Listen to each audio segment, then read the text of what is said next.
Howdy folks, and welcome back to another episode of Mingles with Jingles, starting, as always, with Wanker of the Week. This is some footage from a War Thunder Ground Forces custom battle that I jumped into at random while playing War Thunder today. Great bunch of guys, could have been a lot of fun, but there's always got to be a douchebag. This was the second custom battle that I played with these guys. I joined the last one late, right near the end, and we'd been having a lot of fun in chat. And initially I just assumed that this guy was just teasing me in chat the same way everybody else was, and, you know, getting into the spirit of things, having fun. No, he's deadly serious. Yeah, he's on my team. No, that isn't going to make the slightest bit of difference. For some people, there's just something about seeing me in a game, and it doesn't matter whether it's War Thunder, World of Tanks, or whatever, that just turns them into drooling retards the second they realise I'm in the same match. You see folks, this wanker right here is why we can't have nice things. This is the kind of bottom-feeding cockholster who queues up for weeks to get into the Big Brother house. You know, the kind of fuckstick who will do quite literally anything, regardless of the consequences, in order to be famous. And that's pretty much all he did for the rest of the game. Well, that's all he tried to do for the rest of the game. But if you can't hit an immobile T-54 with a B-17 in the arcade flight model, it's probably safe to say that going after people who have their own YouTube channel is the only way you're ever going to be famous, you useless prick.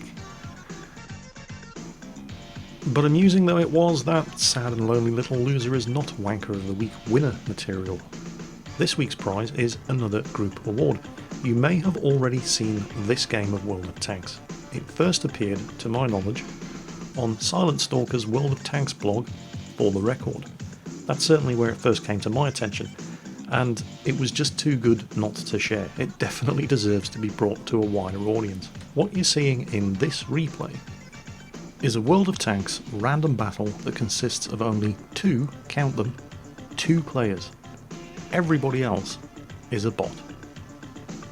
The Super Pershing, who submitted the replay, and the enemy AT7 driver are the only two people actually playing this game. But how do you know they're bots, Jingles? Well, watch this. 2 minutes into the game, before any of them actually start moving.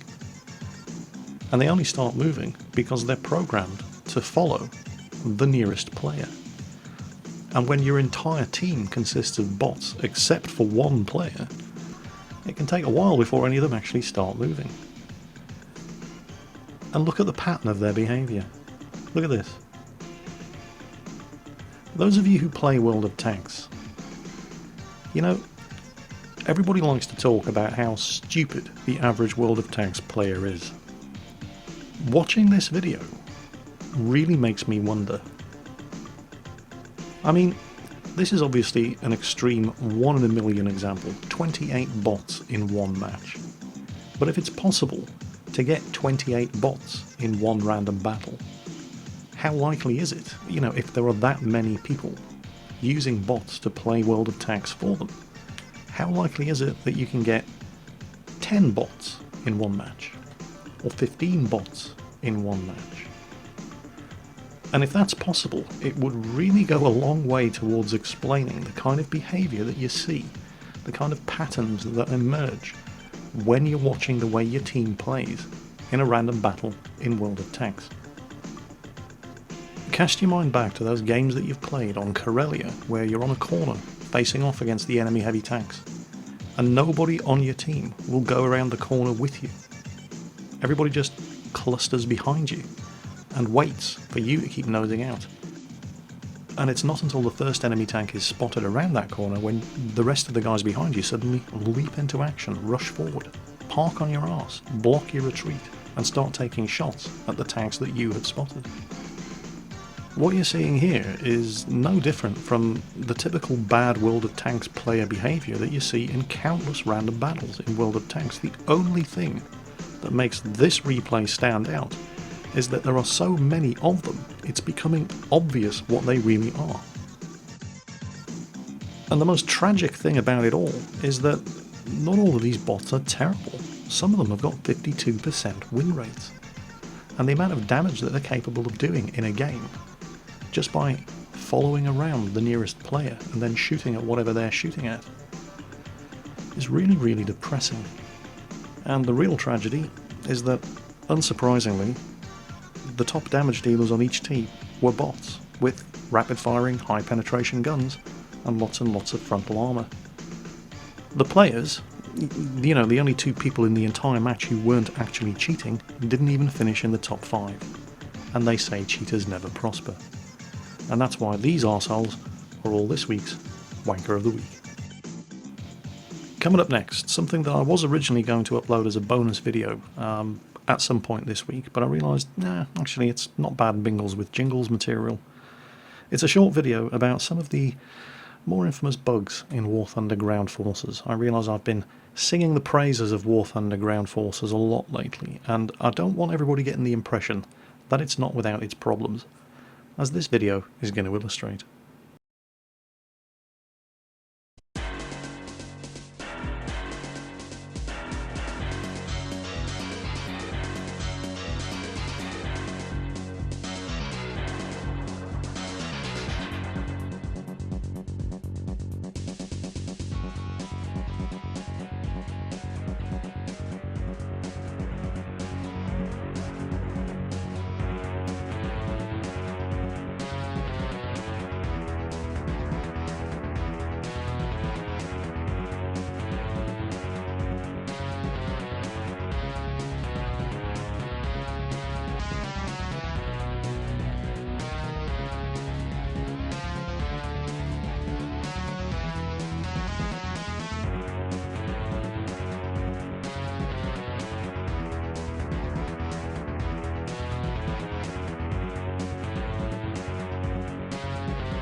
Ah, War Thunder, I love you dearly, but you are far from perfect.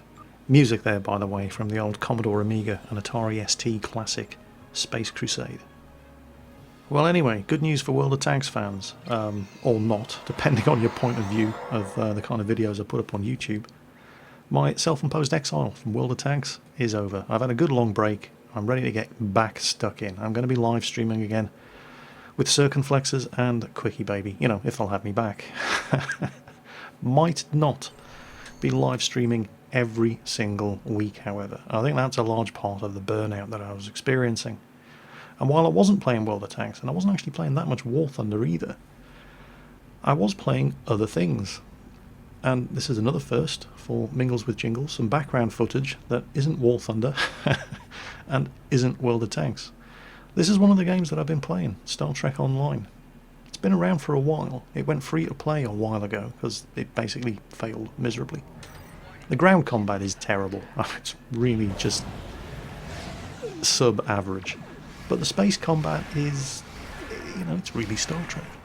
And, you're going to know whether or not you're going to want to play this, not based on how good this video of gameplay looks, but based on whether or not you're into Star Trek or not. I realise that. I appreciate that. I'm certainly not going to try to tell anybody who isn't into Star Trek that they should be playing Star Trek Online. But if you are into Star Trek and you've never heard of Star Trek Online, give it a go. It's free to play.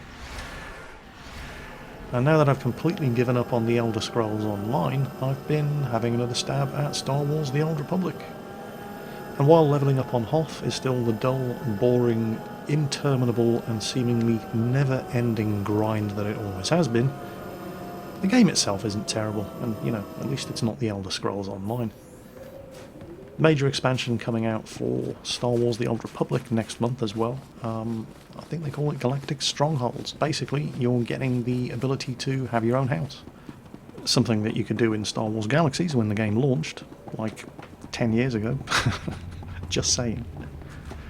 For me, this is always going to be Star Wars The Old Republic's biggest drawback. It's not Star Wars Galaxies, but hey, at least it's not The Elder Scrolls Online.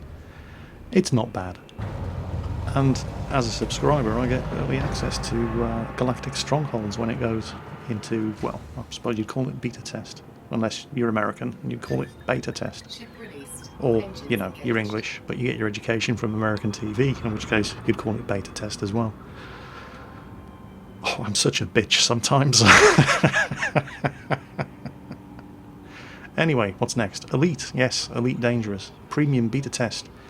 Coming out in less than a week. 30th of May 2014. Elite Dangerous goes into premium beta test. It will cost £100 if you don't already have access to the beta or the alpha. Premium beta will cost you £100 as part of the whole Kickstarter thing. After the premium beta has been running for a while, they will switch to the standard beta. Standard beta access, again, if you don't already have access to the beta or the alpha.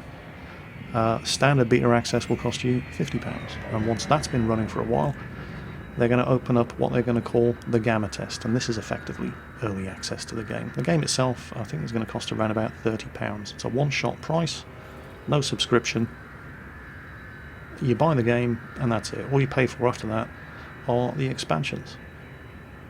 So, the Elite Dangerous Premium Beta, 30th of May, and in a move that came as a surprise to exactly nobody, Chris Roberts announced that the Star Citizen dogfighting module would be coming out the day before,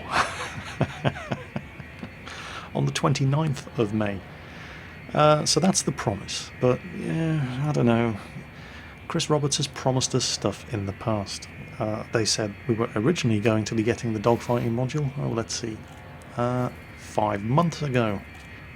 But I'm confident we're going to get it this time. I mean, it's 3 days away and they haven't yet announced, oops, sorry, it's slipped again. They have been selling arena passes for the dogfighting module as well, over at Roberts Space Industries. Something that you do not need to buy if you already have access to the alpha or the beta test. But for those of you who do not have access to the Star Citizen alpha or beta test, you want to have a go with the dogfighting module. Remember, the hangar module is free. The dogfighting module will cost you $5. You can go to Roberts Space Industries, buy yourself a Commander's Arena Pass, and this basically gives you access to the Star Citizen dogfighting module, which is due out in 3 days on the 29th of May, so I'm going to be looking forward to that as well. Back to Elite Dangerous just for a few more minutes though. The video footage that you've seen me put up of Elite Dangerous it's basically been me pootling around in this shitty little Sidewinder. This crappy starter edition ship that everybody gets for free. There are various different packages that you can buy, at the Frontier store, which will allow you to start with a little bit more money in your pocket, perhaps a slightly better ship. But for everybody who just goes ahead and buys the game, this is the ship that you're going to be starting off with. And a lot of people have been asking, are there other ships in the game? You know, what do the other cockpits look like? Well, there are other ships in the game. I think at the moment, in the current phase of the alpha test, there are a grand total of 4 ships that you can actually fly. There are going to be a hell of a lot more than that in the finished game. And I get a newsletter from Elite every couple of weeks, and the latest newsletter had some very, very interesting screenshots in it. Feast your eyes on these beauties. Yeah, Star Citizen isn't the only game that has multi-crew ships. It isn't going to be the only game that has some seriously badass looking military hardware.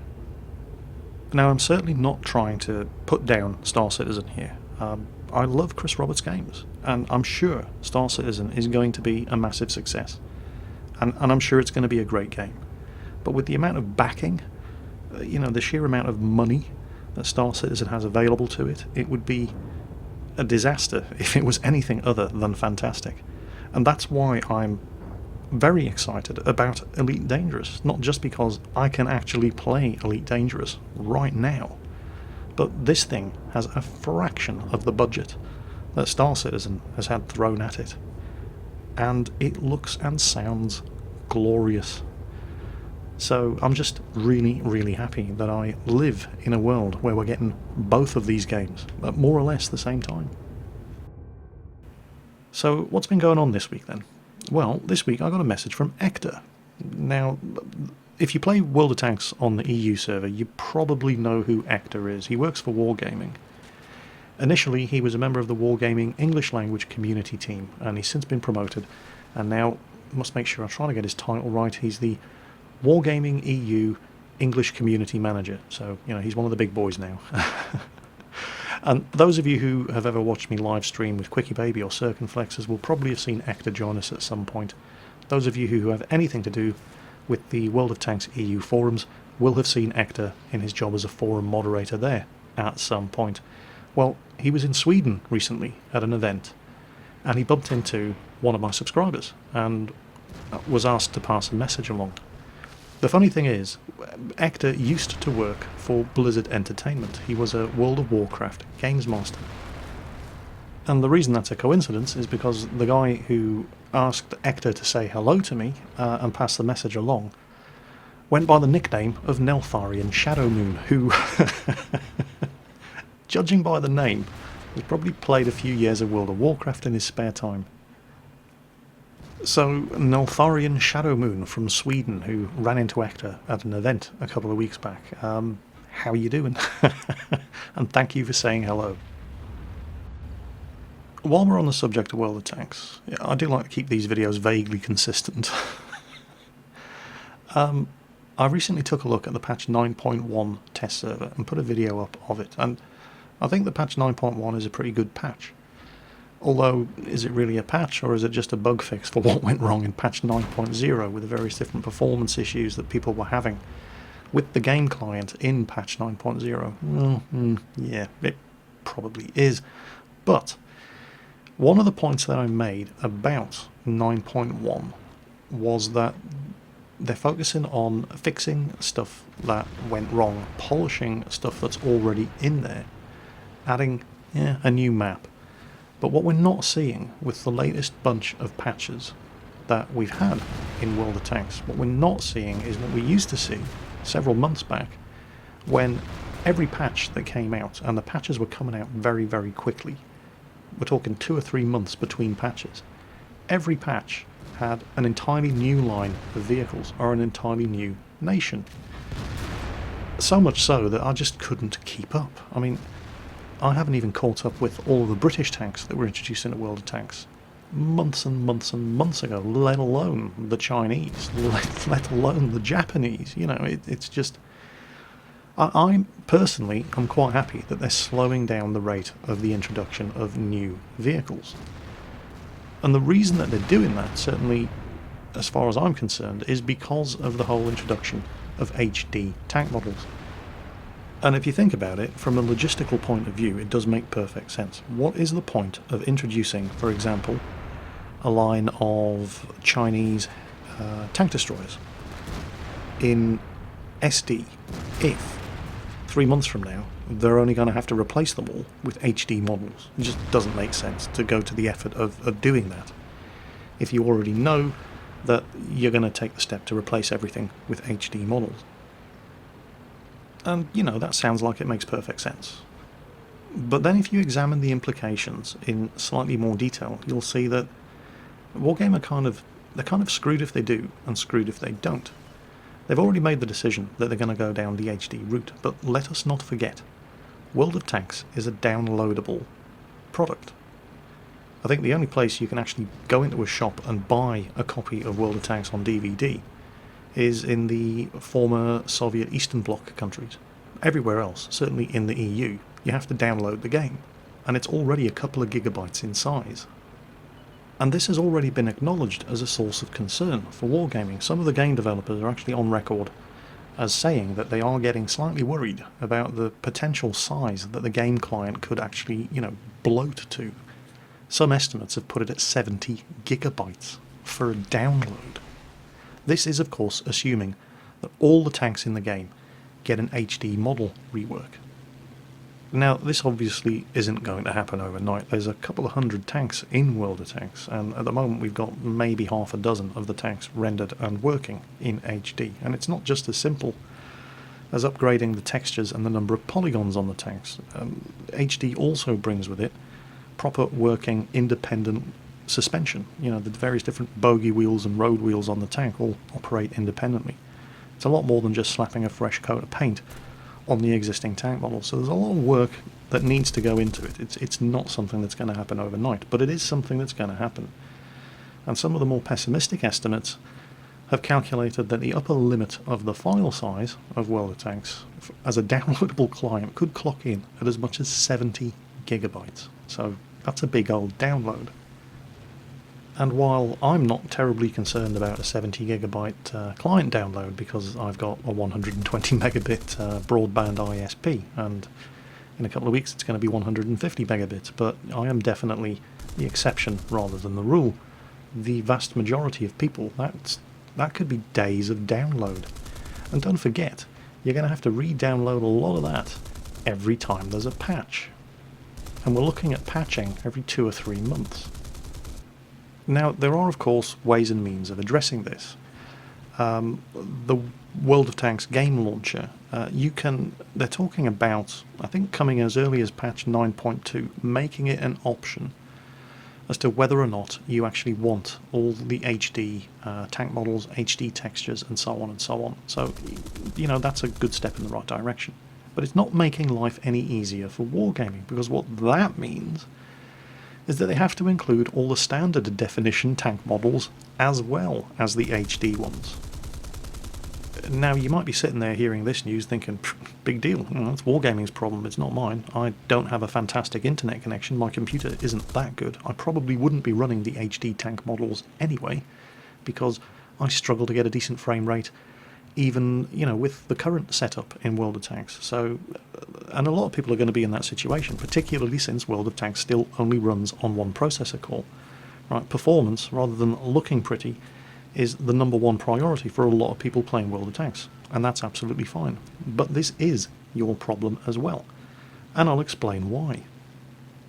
Given that we know that Wargaming have decided that HD is the way to go, and given that we know Wargaming are going to be concentrating most of their art and modelling resources on converting the existing standard definition tank models in the game, which are still the vast majority of tank models in the game, converting them into HD, this means it's going to be years before you see any new tanks in World of Tanks.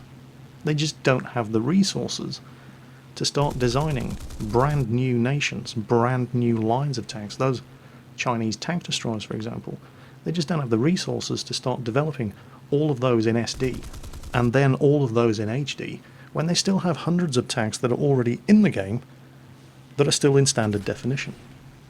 And don't forget, they're getting very, very concerned about the size of the game client. And that's another reason why it's highly unlikely that we're going to see the EU tree of tanks that has been rumoured is going to be coming for, well, time immemorial. Czechoslovakian tanks, Italian tanks, Hungarian tanks. It's just not going to happen, not in the foreseeable future. Because don't forget, the current estimate of a maximum 70 gigabyte file size for the World of Tanks client download only takes into account the tanks that are already in the game.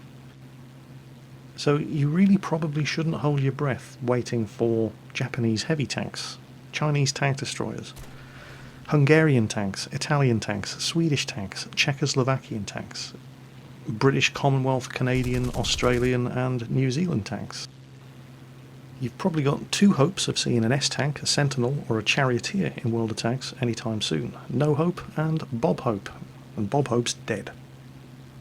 So the whole HD tank thing for World of Tanks has proven to be a bit of a blessing and a curse for wargaming, and it's going to be interesting to see how they handle it.